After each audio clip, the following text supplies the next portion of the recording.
Hello, humans. This is Corey. I wanted to tell you about this beautiful and sacred upcoming retreat we have this year. The problem is, for most of us, it's really difficult for us to have moments and periods of stillness long enough to have meaningful spiritual and emotional experiences. I knew exactly what it felt like growing up to be in emotional suffering and not have the guide that I needed to be able to heal and improve my life. What's so powerful about these retreats is not only are they an access point to stillness and connection with the group, but they are an access point to deeper healing and deeper spiritual experiences like you've never experienced. These have had a huge impact in my life and have helped me go deeper. They have truly changed the landscape of me and my family's life as I've come home with greater light and understanding and love. We want you to join us this year on this beautiful retreat. Send us a message. Go to theemotionalblueprint.com and send us a message on that website, and we will send you more information. You can also go to originswellness.org, and all the information is on that website again. So we look forward to seeing you there. Thanks. Acting on emotions as guides to truth. Stillness. Surrendering to what is. Seeking. Using my gifts with purpose. Light. This is the Emotional Blueprint.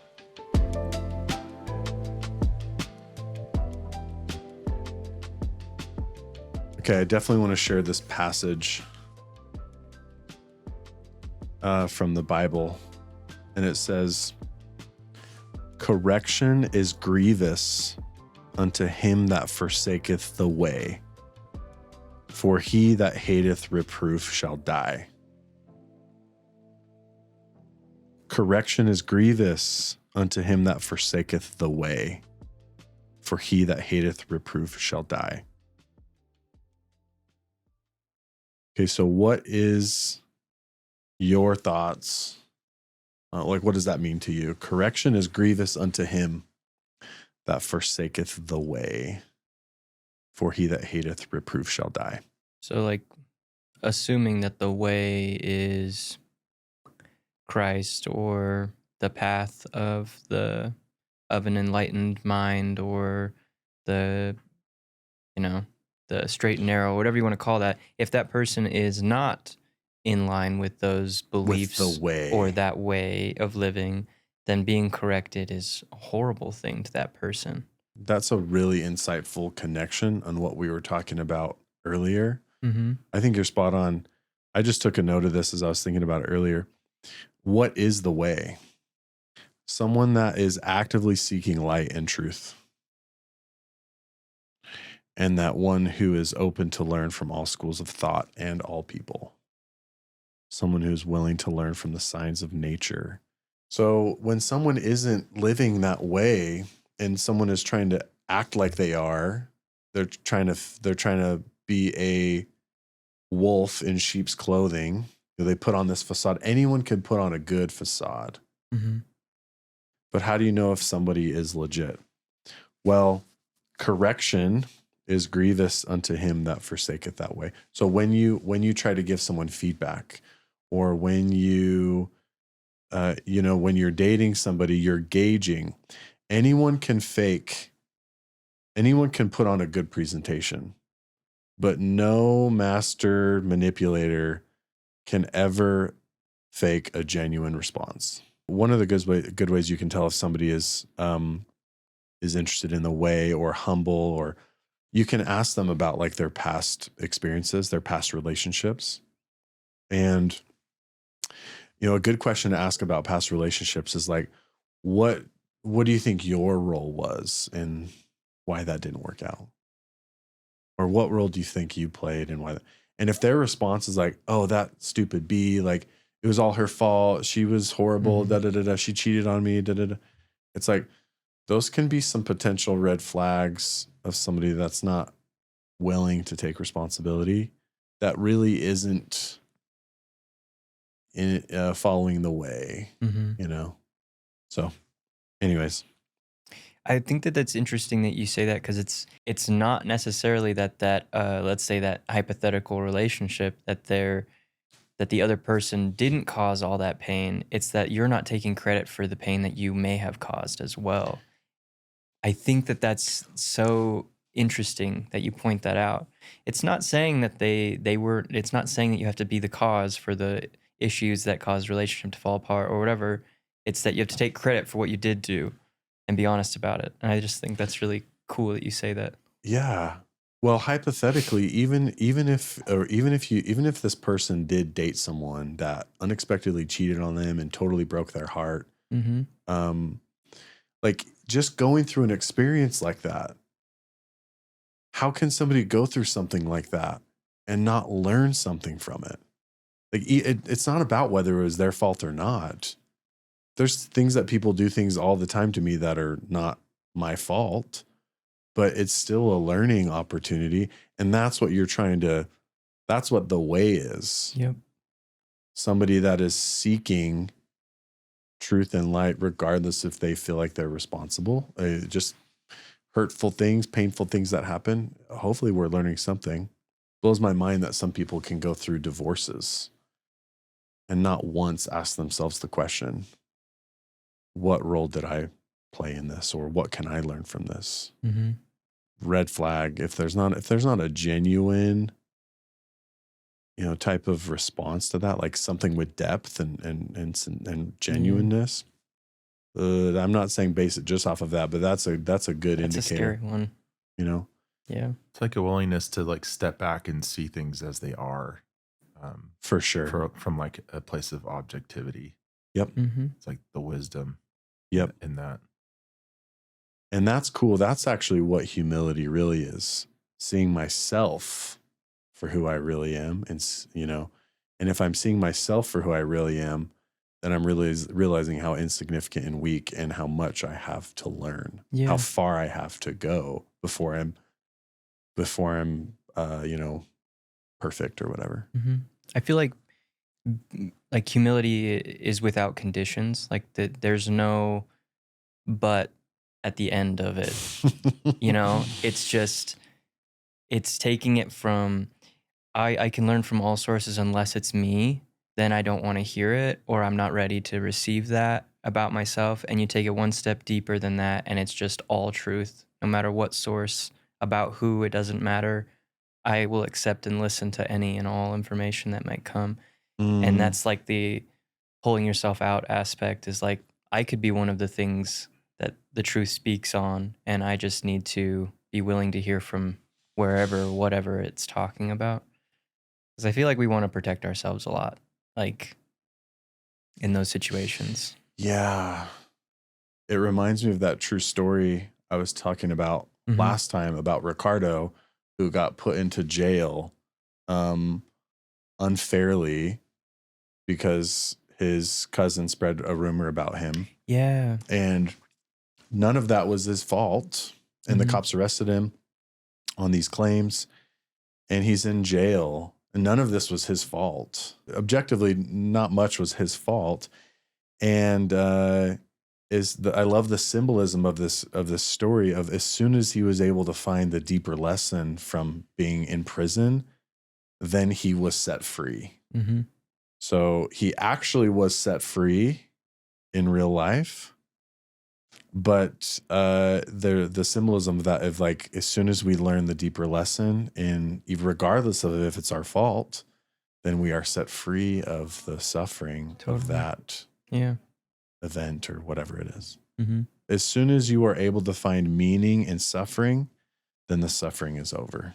That's one of my favorite quotes from the Man's Search for Meaning, the Viktor Frankl book. So what is it that keeps people from just being humble? Like, what in relationships, there's so many variables and things and stuff, but like, is it fear? Is it pride? Because I mean, I don't want to just say it's the opposite of being humble is why people don't want to look at themselves in situations and things, but it's like what in relationships specifically, like what causes that most of the time? So the question is like, the way that we're talking about it, it's so clearly perhaps in this moment for us to see the value in like being humble and learning from difficult things. Why do people not do that naturally? It's actually very unnatural to do it.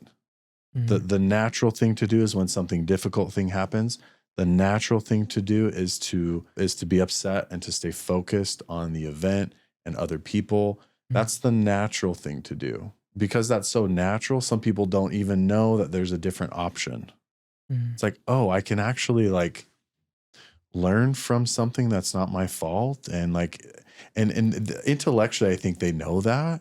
But the other part is they haven't had the experience of really seeing the value of that. Mm. Mhm. Now, how life goes, this is the hero's journey. If they deny that, if they continue to naturally just, be a victim and it's other people's and fault and this, my life sucks and this isn't fair. If they naturally continue to do that, they are refusing the call. The Mhm. call is a spiritual call to take responsibility for your own, to take responsibility for what you can learn out of life. So that's, people refuse that. So if you continue to refuse that, whatever you build is a house of death, Mhm. is what happens in every myths and stories and in the history of our culture. That's so basically, ideally, if somebody continues to naturally just stay in pride or stay in ego or not take responsibility, their life is going to get harder and harder and harder. They'll continue to fall. Things will get worse and worse and worse for them. It's inevitable. That's how it goes. And hopefully at some point, things get so bad that they're like forced to be humble, that they've lost maybe everything, and it's forced them to be in a humble state where like, maybe I can do something. Maybe I need to learn from this. I need to do something differently. Mhm. And that's a beautiful opening. All of us have gone through that process, actually. Yeah. It's just, how soon can we recognize that? Mhm. We see this a lot in people that are crippled with addiction, because the addiction can kind of take over. And the roots of addiction is almost always like some emotional pain and things that are unresolved deeper. And the emotion and the addiction, the alcohol, whatever, becomes a numbing for that, an emotional medicine for that, basically.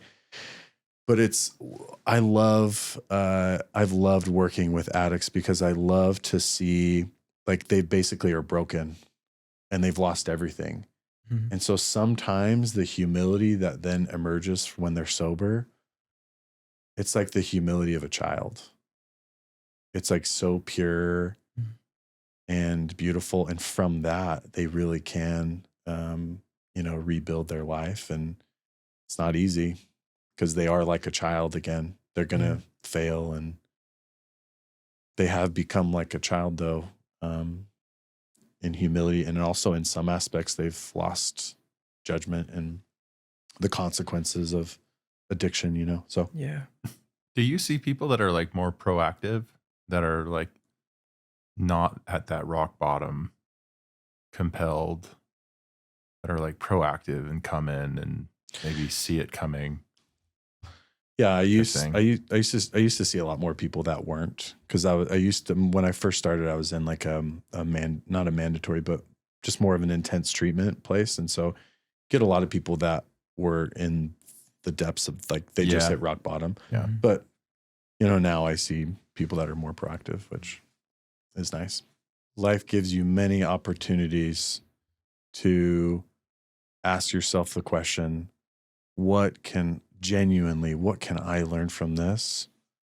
and what can I change? And I noticed I noticed you getting a little emotional about this, man. What's kind of coming up for you? Just the beauty in the process that you can make mistakes, and even when you make all the wrong mistakes, it will come full circle and you'll have an opportunity to be the hero in your story again. And I think that that's just, even those who aren't doing the right things now will have a chance maybe to do the right thing later for Mhm. themselves. I just think that that's really beautiful. And for those who are there on the receiving end in the relationship, or after, a relationship or anything like that, just that's some solace for those people to know that not only can they improve and feel better from whatever they just experienced, but or not only can you feel better, but they can also feel better, even if they may not seem to deserve it. They will get a chance to be better than they were for you or whoever. And I think that that's a really beautiful message to be able to spread. It is it's a message of hope, of like there's so many opportunities and chances, yeah. And it just gives some cool compassion to he that hateth reproof shall die. When we miss this opportunity to not learn and to grow, our spirit does begin to die. But like you said, it's the beauty of it, as that continues to happen. All it takes sometimes is a moment of awareness for someone to be like, whoa, like, I can't believe this is where I'm at. That can be a divine moment of a shift, Yeah. So I think it's just, I had this image when you were talking about it, and I don't know how, if this is even correct, but the image was really cool. It's like this person, right, who's living off of pride and refuses to see things the way that they are and just builds and builds. They're like building this, like you said, like this house of death. They're building this personage of themselves the way that they want to be, without any of the work or any of that stuff. And when it all crumbles down and they're brought to their knees physically or spiritually in humility, that person that they're building up dies. And what's left is, you said sometimes it's this childlike person, this inner child is all that's left of humility and desire to rebuild and be better than they were. That whole image is really cool to me. and in contrast with that, there's some people, I think a lot of people, that their soul begins to die and darkness begins to take over time. Mm-hmm. And they are given over the course of their life hundreds and hundreds and hundreds of opportunities, and they never take it. Mm-hmm. Their soul, they have become too hardened. I love the Bible talking about teachers with itching ears, or listeners with itching ears. It's no doubt people are noticing this disintegration, family, friends, and they'll try and have an intervention or say something. Mm-hmm. But we can't hear it. Yeah. We don't have ears that can hear. And yeah, it does get harder. And the reconciliation of humility is going to be when they die. Mm. And they will come face to face with God and see what has happened. And, from there, I think there's another huge form of like grace and opportunity, and still some people won't, but anyways, Yeah. I'd like to believe most people will at that point, like, oh, now I'm removed from my body and all this, at least I'm removed from some of the fog, not all of it, but some. Mm-hmm. I like what you said. I think people are noticing. I talk to my friends and things, and like throughout the week and stuff, and just the comments that people make about other people and at work and things, this the way that you see.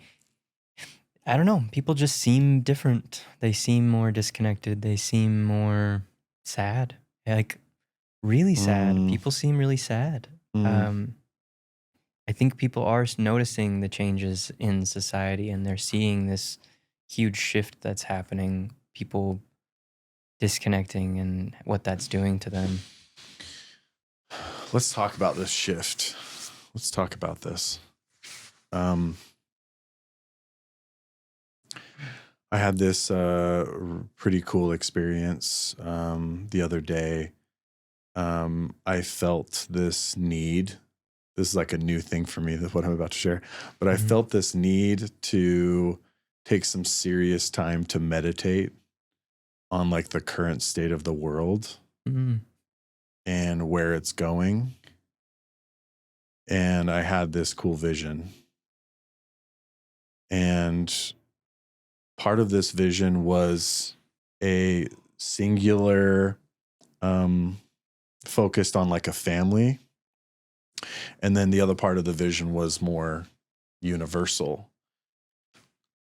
The part though that was really it was like these in this vision there was like that I had when I was meditating, there was these flashes of each flash was like part of the part of what's going on, and some of the disintegration of our world is with each flash. So the first flash was conflict. This man was refusing to take responsibility over little thing, like his wife was talking to him and he just got so upset and he just threw up his hands and then he drives away in the car. It's like a flash, like, oh, like conflict is on the rise in our world. Mhm. Okay. And then what happened next for him was that he then joined this group of other people that were similar to him. And this group in this vision was evil.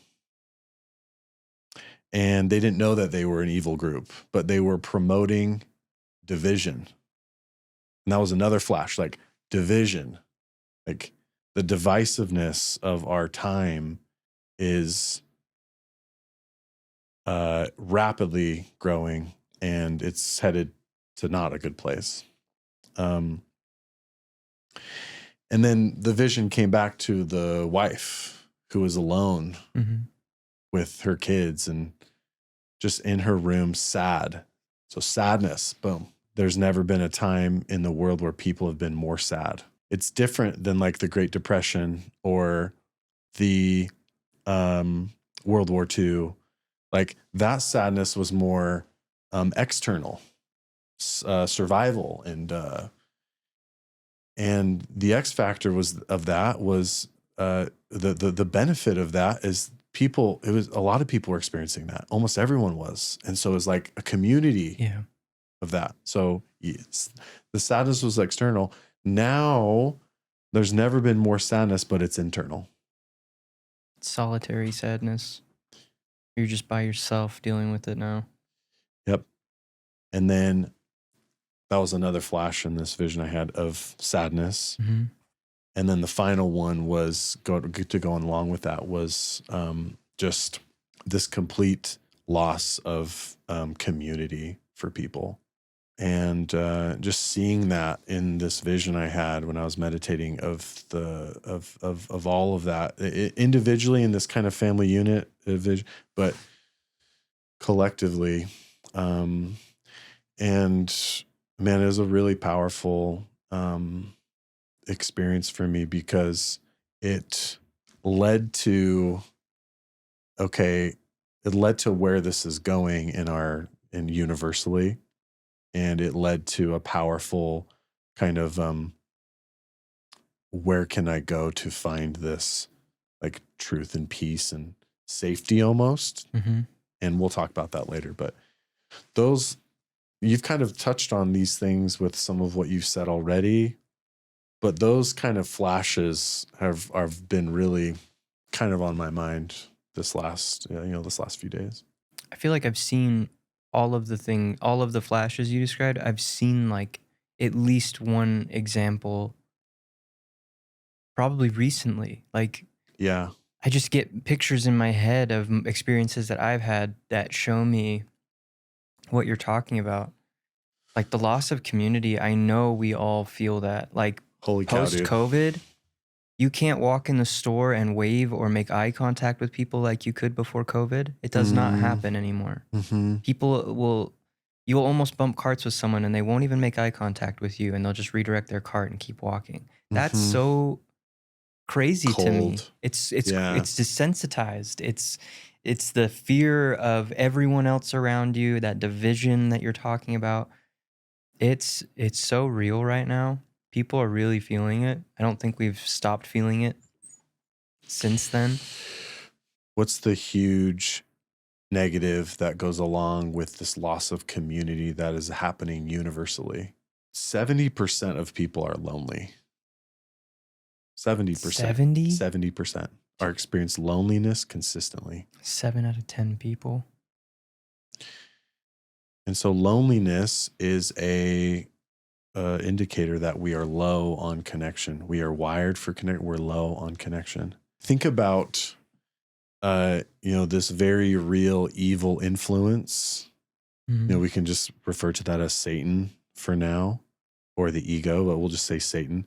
If you were this extremely evil person whose goal, Satan's goal, is to cause misery in the human race and to destroy it.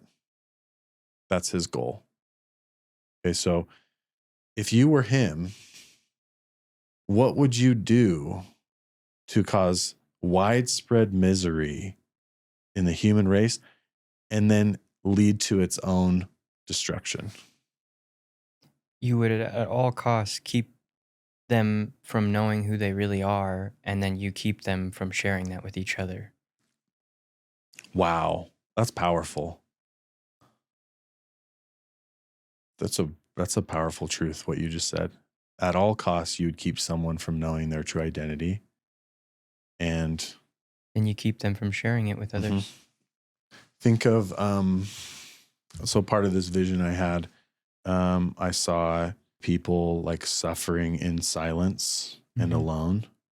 This is the suicide epidemic, the part of the vision of this has happened, not necessarily suicide at the rate it has, but suffering has always been a part of the human experience and pain. But the unity, when people have a community, when they have a family unit and a community, they're able to find reprieve and relief and healing, not from those people directly, but it's huge. Yeah. So Satan knows that. This evil design knows that. And so it's going to do everything in its power to tear apart family units and to also tear apart communities.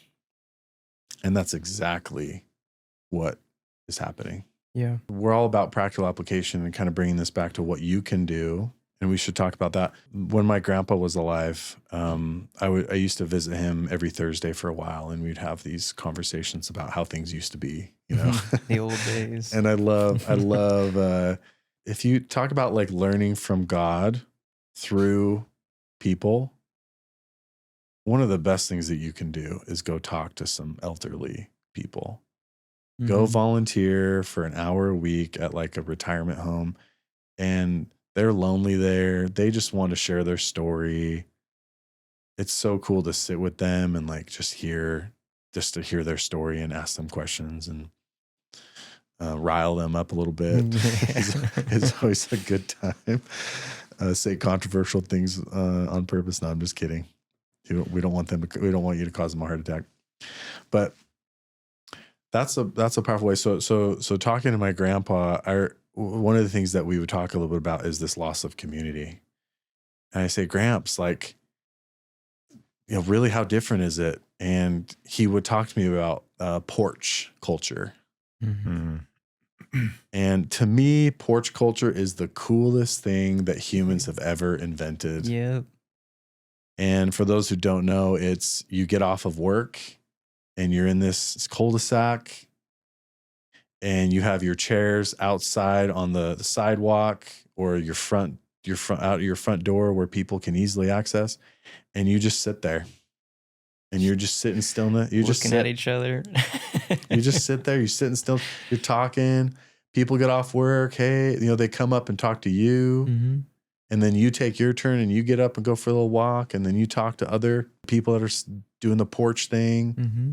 You invite them to the barbecue this weekend. But now, contrast that with what's happening now. People get off work. What do? They go home. They go straight to their room and they get on the internet. Phone, TV on, disconnected, blinders up. Never go back outside. And this is a victory for this evil source. If he can get people to isolate, Mm-hmm. there's no community. And people have developed a lot of habits with this. That is not good. It desensitizes you, I feel like. Well, I mean, there's tons of ramifications, but like for like one person to lose trust or familiarity with the people around them who live near them, then they don't care about those people. And what happens when you don't have anyone outside of your family that you care about as a human being, then you act differently in society. You drive differently, you shop differently. You're just more careless about other people, and the idea that that person has a life and a family and they're potentially a good person, that won't even cross your mind anymore. And it's really, it's kind of sad that that's how things are right now. It's very sad. It's very sad. And the thing that is sad about it's very subtle. Okay, so this is part of the deception of Satan or evil, is to convince someone that they need it.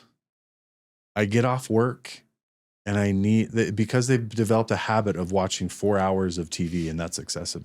It might even be 1.5 hours or 30 minutes. You're the one that knows anyways.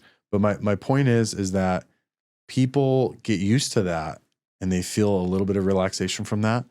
And they believe that they actually need it. It's become a necessity. Yeah. That's going to rejuvenate them after their day or something. Mm-hmm. And why is this such a great deception? Well, I think we've talked about this a little bit. It's when I am stressed or when I am frustrated or when I need balance in my life. I like the correlation of like a car that is low on gas. If your car is low on gas, there's nothing wrong with pulling the car over and just parking it. That is symbolic. Ideally, what we want you to do is if you want to park the car for a second, fine, a little bit, fine. But eventually, obviously, what we want you to do is we want you to go to the gas station, fill up your tank. This is a parallel of the parking the car is in taking media and isolating and video games and isolating activities that don't progress communal function. These are going to, if you do them long enough, then you're just parking the car. You're not actually filling up the gas tank. Okay, well, is some of that fine? Of course it is. But we want you to then go and fill up the tank, which is symbolic of like spiritual connection, social connection. It's connection. Yeah. Fills our tank. We are wired for that. So too many people parking their cars for way too long. Maybe this is a tough question or not the right question or something, but like, how do you help someone notice that they're not filling up their tank correctly? That they're parking instead of filling up their tank? Because like they might not be able to notice that day in and day out they feel the same bleak feeling. A symptom of parking your car too much, the major symptom of parking your car for too long is a lack of motivation and a lack of focus. Okay. Those are symptoms that you're not connecting in meaningful ways often enough with yourself or with other people. Remember, connection isn't just social. It's spiritual, it's emotional, like what we've been talking about. And then the best way to tell if you're not having enough social connection, all of us have this, are wired for this as a human being. This is our nature. We will start to experience loneliness. And this is the spiritual, this is the deeper of like you're low on connection, and you need to cultivate that more in your life. So let's talk about a practical application with this as far as the community. I'm pretty extroverted. I have a lot of communities. I'm involved in many different communities in my life, and I love it. It still doesn't feel like I could benefit from more. Like there's still times where I'm like, oh, I'm like, I'm pretty fulfilled right now, but we can never have too much community unless that is getting in the way of your own personal recharge and not parking the car, although that can be part of it. Spiritual and the emotional practices, then and physical, then that's imbalanced, right? But yeah. Okay, so practical application of this is, what is important for me to understand about connection and social connection? Connection does not happen on accident. It is an intentional practice. If you want to have more community and connection in your life, you have to create it. Most people do not do this. They go home and they just wait for Phil to come knock on their door and invite them to go to a barbecue or to go on a rafting excursion. That's me. He's describing. Call me Phil. You have to go out there. You have to. Now, let me just say this. If you start initiating more and setting up group chats and trying to plan things, just know you are going to be disappointed, guaranteed. The response rate with these things, just like for the reason we've talked about, people are into their habits and into their routines that are not healthy. Yeah. It's not our responsibility to tell them it's not healthy and to try to manipulate people to come go on a rafting trip with us. I've done that. It actually is worth it if it's a rafting trip. But just continue to do it. Try to be the initiator. It's fulfilling to live your life that way, even if the response rate is low. This is also what's the huge benefit of beginning to step into a whole family unit, is you have this built-in community, at least for X amount of years, where they like have to spend time with you. Like my kids have to spend time with me. Like a lot of time too. Hey, come with me to run errands. No, I don't want to. Too bad. What else are you going to do? And then we play music and we laugh. Noah hates errands more than anything.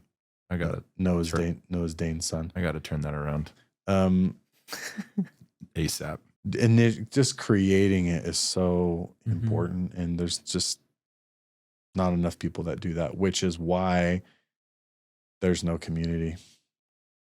People need to be pulled out of their media habits and their isolation habits.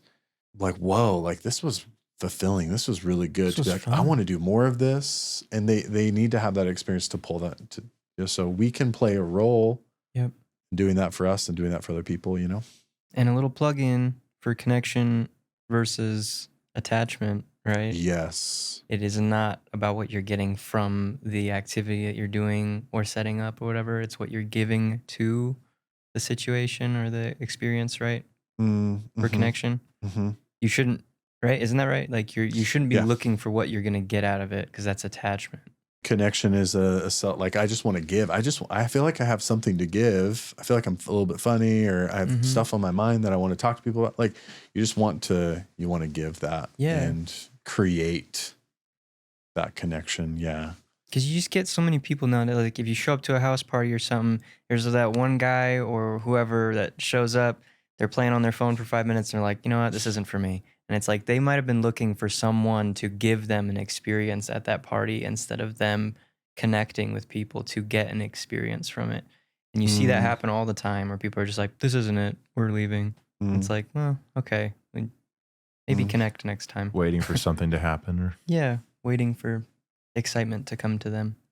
Maybe last thought on that is, if you want to create more connection in your life in a community, one of the best ways just to give that a huge shot in the arm is to plan like a little trip.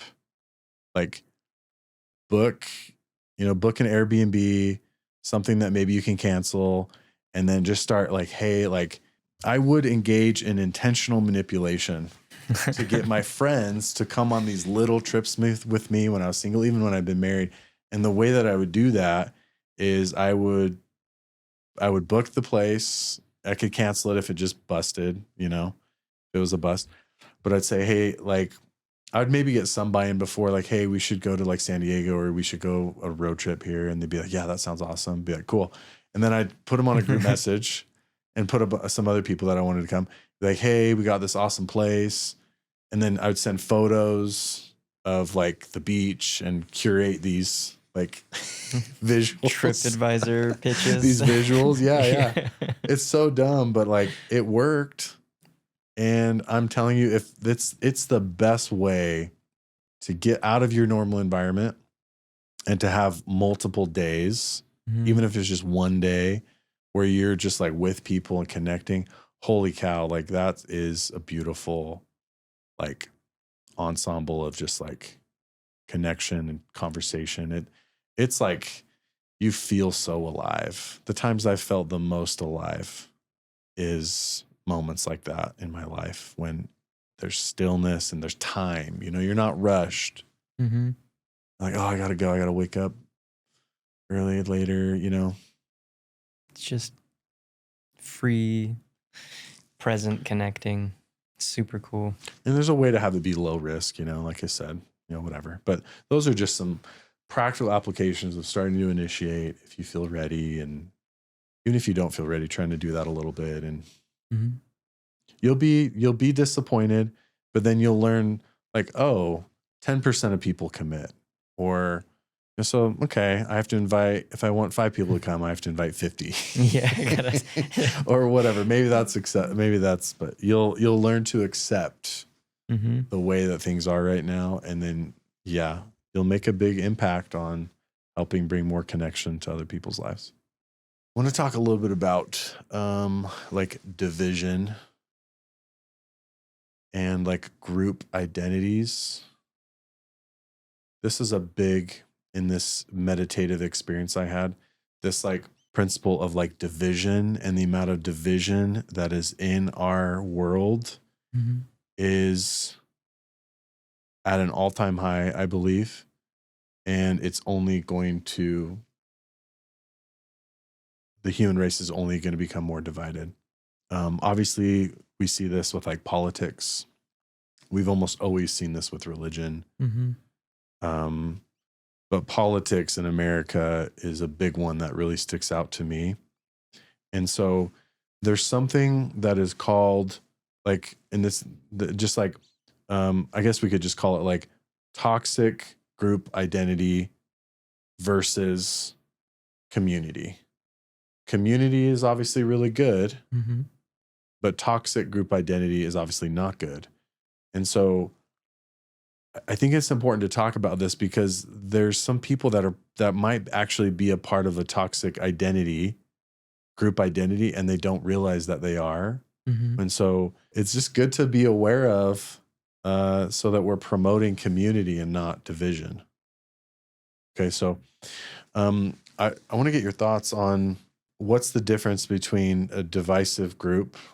That's maybe not the ways, but what's maybe, how can somebody maybe tell if they're in kind of more of a toxic group identity, an unhealthy group identity versus like an actual community? Maybe a feeling or a need to conform to the group. Totally. That is always a common factor in, I wouldn't say always, but often a common factor in toxic group identity is basically the message in different words is like, hey, you need to sacrifice your own personal values and your own balance to conform and to contribute to this like group. Yeah. Sacrifice who you are to be who we are. That's crazy. Remember, this is part of what you were saying, the wisdom that you said earlier about this evil. He's getting both. He's accomplishing two things in that. He's getting you to abandon some of who you are, Mhm. forget who you are, and then to participate in division. Furthering that division. Yep. I mean, that's like the KKK. Yeah. That's why they all wore hoods and you didn't know who was who. Mm-hmm. They didn't have like singular identity, right? It was like Mm-hmm. a group that did the same things. Mm-hmm. Let me share some of these. I was thinking about this, and I wrote a couple things down. Toxic group identity is an us versus them. Mm-hmm. This is why it's toxic, because it creates division. So this happens a lot in politics. I strongly identify as a Democrat, or I strongly identify as a Republican. So I am participating. Now, there's nothing wrong with identifying with either one, but if you're participating in I'm right and you're wrong, and it's us versus you guys, if you're any way promoting that, or you are contributing to collective suffering. And a lot of people are contributing to that, thinking it, obviously believing that it's justified. Mm-hmm.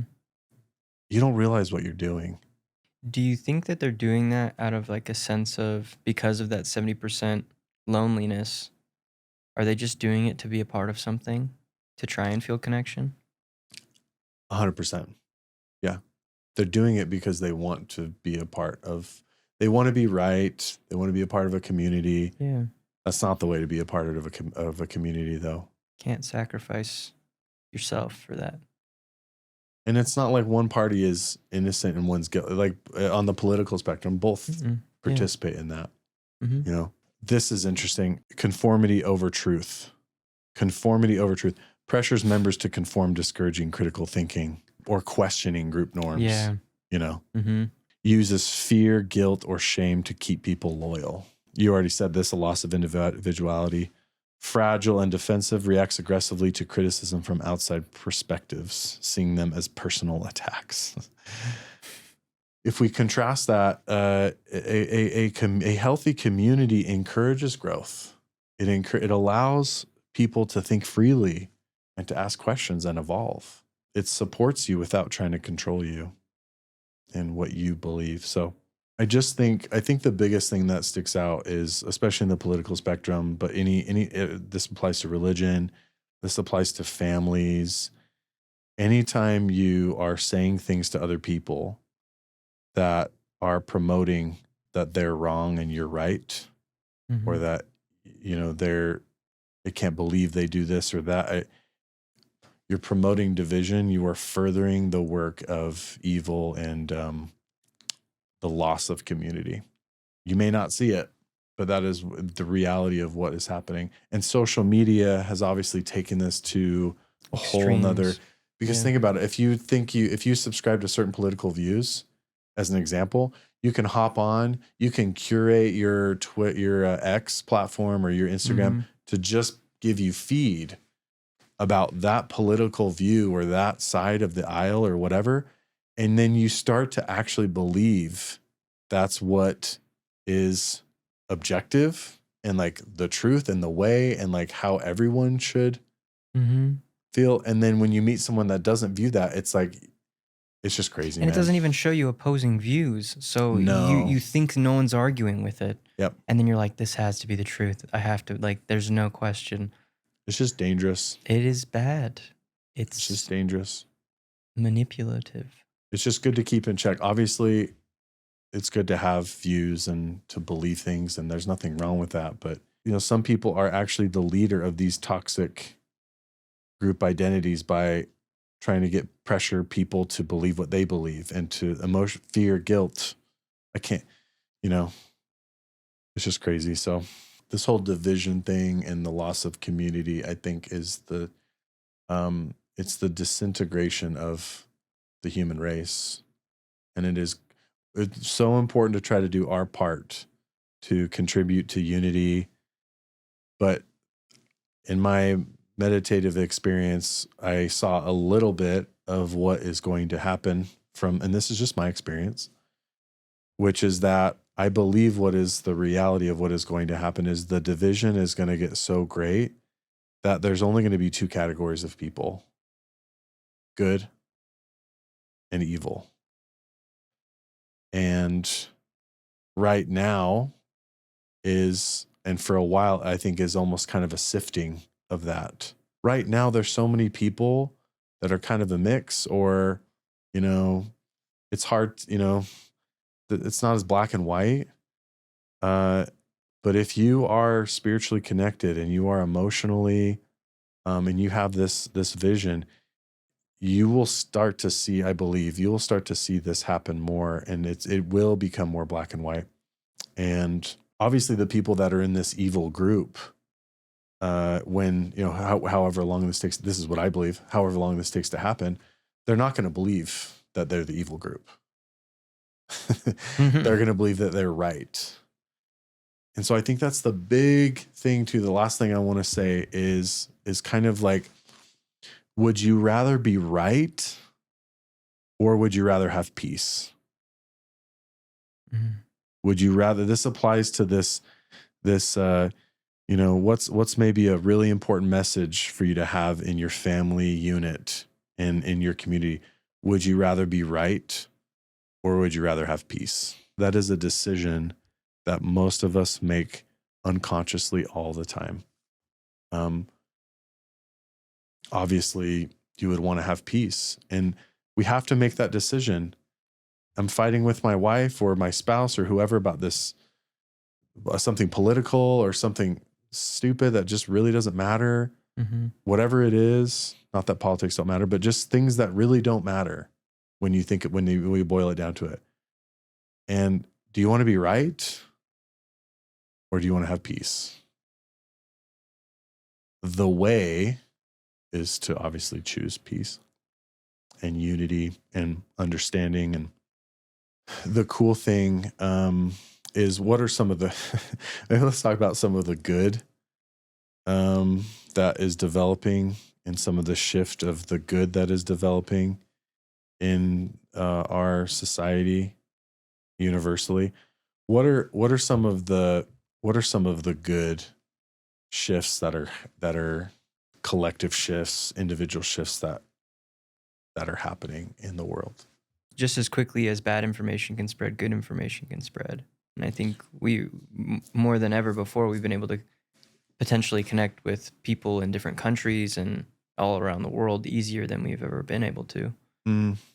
At least virtually, and things with technology. Not exactly connecting in the sense that we've been talking about, but communicating. I remember talking to this therapist that used to work for me, who was really awesome, and her dad would work, I can't even remember the company, but they would engage in all this like really cool research about what's going on with people. And one of the things that they researched that is so fascinating, that's always stuck with me, is they've been able to research and find that people have never been more visual learners than ever before in history. And I don't know how they know that, but for a while, I think, I don't know if we should say history, but people have never been more visually intake information than ever before. So is that a good or a bad thing? It's both. Oh, okay. The obviously the negative is the propensity for visual addictions. Pornography addictions have never been higher. Pornhub almost crashed during when COVID started. It crashed. And it almost crashed, and OnlyFans skyrocketed during, COVID, and has gained, because of like boredom, lack of, a lot of reasons. Can't go outside. Lack of connection, I think. Connection. A core pillar of any addiction is it's almost always related to connection, and then deeper things too than that, but connection's a part of it usually. These visual addictions, video games, we're seeing these like skyrocket. So it validates this study of the visual visual people. There's never been more visual people, I think is maybe a cool way to say it. But now the cool side of that is the people that are seeking answers genuinely, answers emotionally, and particularly answers spiritually. They're having visions. They are seeing things. They have eyes to see and ears to hear. And so I've seen this. I've seen these prodigies as a therapist. And honestly, you're one of them. You're very gifted that way. Out of all the people I've seen, you've always been a special one in that way, just so you know. But there's many others. And so it's this beautiful light, darkness enters in, and then light comes to meet it. This is more of perhaps my Christian view, but setting up perhaps for this great battle at the end of time, is what we believe as Christians or whatever. But it's aside from that. So yeah, there's a lot of good. There's a lot of, and the thing is, it's not like you either have this or you don't. You can seek answers and really get them. Mm-hmm. The sincere seeker of truth that is genuine finds answers. They may not come right away, and it's a process of doing some emotional work. This is, if somebody really, not that, but there's been a lot of things that we've talked about on this podcast that have not come from us. If you go back and listen to some of what we've laid out and you really genuinely try to apply it and find answers, and we're going to be posting a lot of diagrams and practical application on our website that you can access these things. That can be a resource for you to develop some of these spiritual gifts, the gift of vision, Mm-hmm. and to see things. And the thing is last thought on that is, all of us are meant to see. All of us are meant to see what we are meant to know what can happen in our life, or not everything, but certainly some things. Mm-hmm. So we can make it through this, the crazy world that we're in. I think what's really valuable that we should talk about is helping people, or helping us to continue to sharpen our awareness of deception. The evil one, the ego, its main form of influence is deception. Nobody is aware, like, oh, I'm about to get deceived, and Here it comes. and then they just welcome that in. No, but the power of what we were talking about last time of deception always comes in the waiting room first. Mm-hmm. Can we be in the office with the glass windows to see who's coming in the lobby before we take them back in? Awareness is a spiritual gift, and it's a great, so it's just increasing that is good way to avoid deception. Mm-hmm. Okay. So the question is, what is the most common ways that evil or Satan deceives us? Like what types of deception? Yeah, it requires us to really lean on maybe some of our own experiences, what we've seen in other people, perhaps, and what does Satan or evil, we'll just say Satan for now, but if you don't believe in Satan, just think evil or ego or whatever is comfy for you. But Satan, what are his tactics? Like lies? Let's talk about what type of lies. I'll share one thing, and then maybe we'll just get the ball rolling. Yeah. And then Dane, chime in on here too, man. Because I have a feeling you're actively being deceived right now. I'm just kidding. I'm sensing deception in Dane. That'd be weird. So I love what you said earlier, that one of Satan's main ways of deception is to get you to believe that your identity is not actually what it is. He attacks the identity. Okay, how does he do that specifically? Well, he gets you to believe that thoughts that he is putting in your mind are actually your own thoughts. Mm-hmm. How does he do this? Well, he uses your own voice, your own language, the way that you talk, like, dude, or that's crazy, or he uses that to get you to believe that it is you. I was meeting with a client earlier today, and the story came up for me that I think is kind of a cool experience for me that I forgot about. So I'm married when this experience happened, and I have 1 or 2 kids at the time. Mm-hmm. And as soon as I wake up, I have this intrusive thought, this strong thought about an ex-girlfriend. Mm-hmm. And it was like, how's she doing? You know, just like it. And then I'm like, oh, that was weird. And then I come to work and I have kind of a slow, and then other thoughts come in like that just kind of like pretty poignant. Okay. And then I leave the office, and then I go to the grocery store to grab some lunch. Mm-hmm. And as soon as the sliding doors open, my ex-girlfriend is standing right No in the way. grocery store. And I'm like, hey, what's up? And she's like, hey, what's up? And hope you're good. And I just go grab lunch, and then I come back to the office. As I'm driving home, I'm having this means something.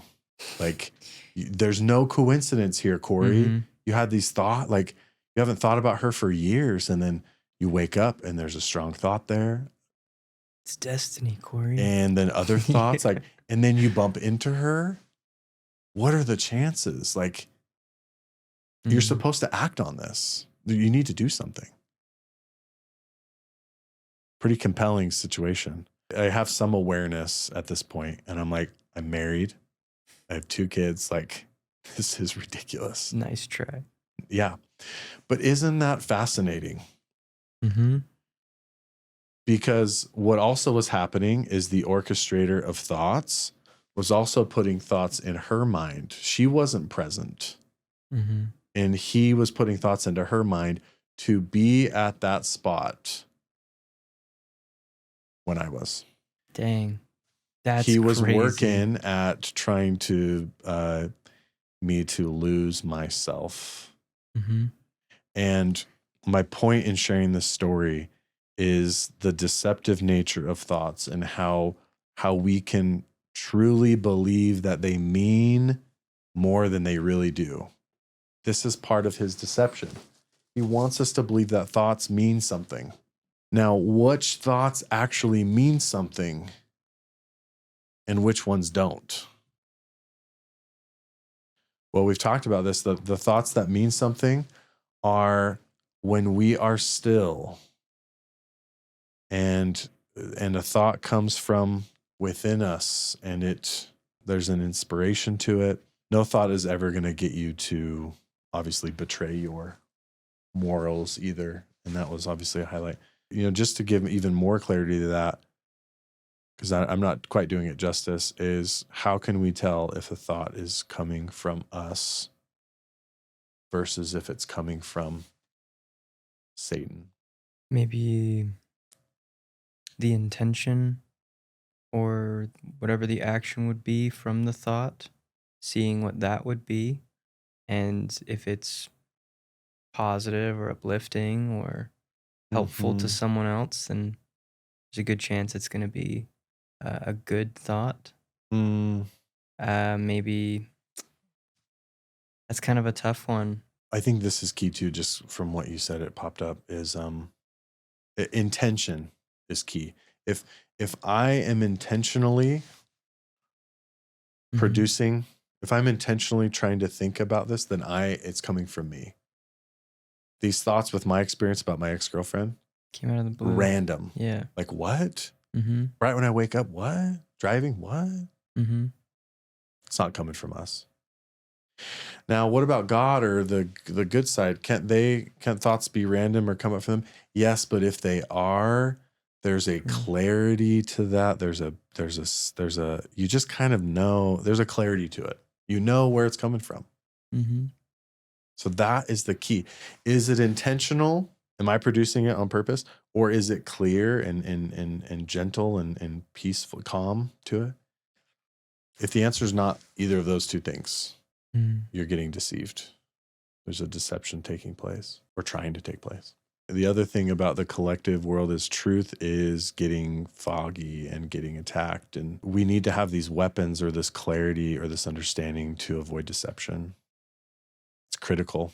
I love this quote from Russell Nelson where he says, in the coming days, it will not be possible to survive spiritually without the guiding, directing, comforting, and constant influence of God or higher power, connection with that. There's a lot of truth to that. Mm-hmm. This is, I believe, from my experience, this is part of the sifting of the good and the evil, or is this division that is happening, is someone legit, actually spiritually connected and is receiving answers and guidance from that source consistently. We need it consistently. If we don't have that consistently, we will be deceived. Deception is inevitable. It's too good. He knows you too well. And it's very intimate. And this is another reason why I just don't believe in the general spiritual adoption of evil or ego, that it's kind of negative energy that's just kind of floating around and then it has an impact and influence on you. It's like the reason why I believe in a very real evil influence that is very smart and the Satan figure is because these thoughts are so highly personalized and they are so dialed into what's going to get you. Mm-hmm. It's clever. Oh, dude, it's so clever. Like that's clever. My That story, experience. yeah. I mean, It I was didn't the tell you the end. stages. Like, It I was like- actually did cheat on my wife. No. And then I realized, no, I'm just kidding. And then I realized I that have it wasn't two good. families now, and I forgot to tell you. I have 14 kids. Yeah. That one got me thinking for a second, like, what? Because for a moment, I remember being like, wait, I think there's something here. Mhm. It's like, whoa, wait a second. This is crazy. It took me a second. It's not like it just came right away. No.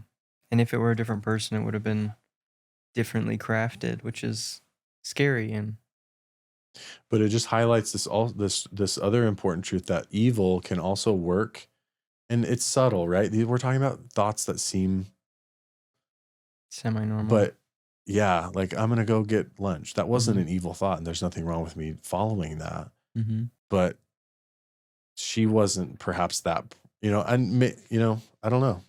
She could have been present enough, and it just was a thought at that time, like, go do this. Oh, okay. Mm-hmm. Satan can make some thoughts stronger and amp up some of the intensity, So that's what happened for me in that experience. So maybe the final thing as we wrap up is, Satan or evil's main three methods is deception, Mm-hmm. mostly through thoughts. Okay, so deception can happen through thoughts or can happen through other people saying things to you. Satan can obviously put a thought in someone else's mind, and if they're not aware or whatever, then they can communicate that to you. So that's pretty much all he's got. That's the limitations. He can't mess with how you feel. Now he can put thoughts into your mind that if you hold on to can then affect how you feel, obviously. Mm-hmm. But he doesn't have direct access. This part of emotion and spirit, this is the pureness of you. Mm-hmm. He doesn't have access to that space. So that's important for people to know, I think. And so that's your protected space. But okay, so the three ways he operates is deception, distraction, and then discouragement or shame. Part of deception is also fear too, and anxiety. Mm-hmm. Like confusion. Yeah. Now, if you're really good at paying attention to deception is really the root of all of it, the distraction and also the discouragement. So that's why deception is really it. But if he is just not having that much success at bringing down someone's character and how they feel about themselves, the only thing he has in that, I can just distract this person. I can numb them from being a part of a community. I can numb them from being connected to God and to themselves. And if I do that long enough, then I can amp up, then the deception will be inevitable. They'll do it to themselves or something. Yeah. His main goal is always deception. Mm-hmm. And then the distraction and the discouragement or the shame are just meant to like slow you down or get you lost, waste your time, just kind of meandering around looking for what to be doing. Yeah, and what we've talked about, and so like, with maybe we'll wrap up with something like this, is that with shame and anxiety or fear, the deception has already taken root. And those emotions are a evidence of that. They're a clue to I'm already deceived. For example, I'm holding on, like, okay, I'm having a thought that I'm going to eat some food tonight for dinner and I'm going to get sick. And I have this worry about that. And it can be because I've been sick, whatever the reason. And okay, I'm already deceived. And that anxiety is not a bad thing. It's my spirit. It's the light trying to call out and say, hey man, you're believing something that's not true. Like, I want you to listen so you don't get deceived further. And the shame is I'm holding on to a negative belief about myself or deception about who I am. Like, I'm not a good person because I threw up in front of my friends or whatever the situation is, Yeah. So that's why we love emotions, is they always tell the truth. They're our friends. They're trying to help us not be deceived, especially anxiety and shame. And loneliness is trying to help us recognize that I need more connection. Sadness is trying to help me realize that I need hope in my life and that I need to seek something greater than myself to find that hope. And it's all this beautiful messages that lead to this, like, just the good life. The way. If you have benefited from this podcast in any way, it would mean the world to us to have you subscribe, to allow us to keep it going and bring on inspirational human beings.